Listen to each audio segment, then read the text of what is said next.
Hello YouTube, my name is Murphy Jenkins. Welcome back to my Frisco and Cherokee narrow gauge railway. Thought I'd give you all a little video update. As you can see, the second car here is the mine car from the Building a Mine Car series. We have yet to really make any progress on that. It's been pressed into service as a flat car. Sitting on top of the car we have our frame, which is for our new locomotive build. That is some 8-inch C-channel, and the locomotive is going to be a little 4-wheel gas mechanical. Behind that we have our newest acquisition. It's a little brick kiln car which was donated by the Acme Brick Company in Fort Smith. They actually still have a 2-foot gauge tramway on the property where they haul around, load bricks, and they run them through the kiln on these little 2-foot gauge rail cars. Acme Brick's actually been in that location since the 1890s, so there's a chance this car could probably date back, I'd say, to probably the 30s though, based on the welds. Falling down the line, you can see the last point of progress we had, which was just around this curve. Right up here with the last of these painted black ties, which are recycled lumber. We have now installed a switch here. We also got the working switch stand. And the line runs up on the new spur into what's going to be our 16 by 16 blacksmith shop. Right now it's only an 8 by 16, but it will have an extension put on to the left there. And this switch will become the main line.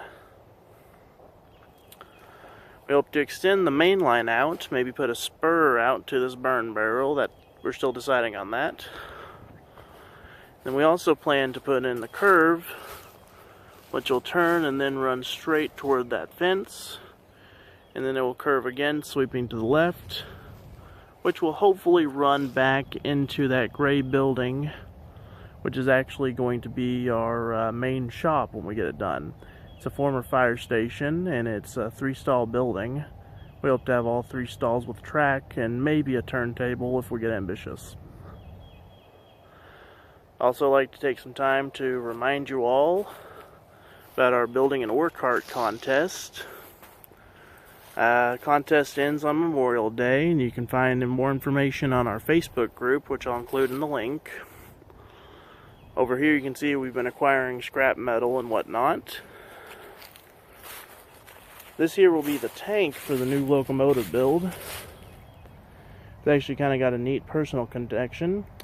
It was actually a spare fuel tank off my grandfather's semi. He had it made.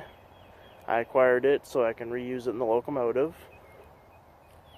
And we've also got some racking I'm going to disassemble and use it to hold tools in the blacksmith shop. And this odd contraption here, which I hope to rebuild.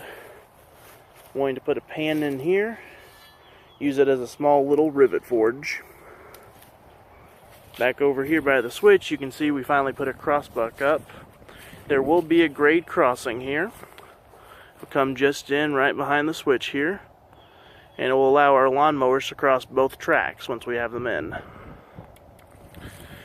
Well, back onto the blacksmith shop, it'll have a double door on the front there so we can roll rail cars in and out for supplies. And once finished, we will actually be able to use it for cover temporarily till we can build over to the other shop for the locomotive. We hope to have the structure done by this time next year. And the other 8 by 16 section over there would actually be an open air section so we can do our work. We've also acquired a little bit more rail since last time. We're going from this skinny rail 12-pound style, going up to the nice 25-pound rail.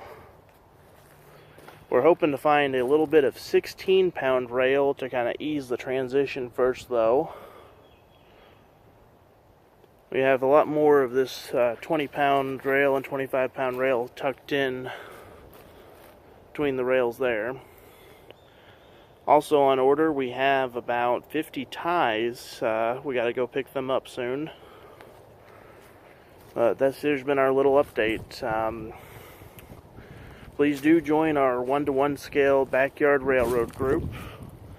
A lot of discussion on there. And also, we're working on ways to find more parts for this. In fact, some of our members are trying to work with different foundries so we can get more wheels, which seem to be the hardest thing to get. I know these wheels on the kiln cart here are actually available from Sunset Foundry right now.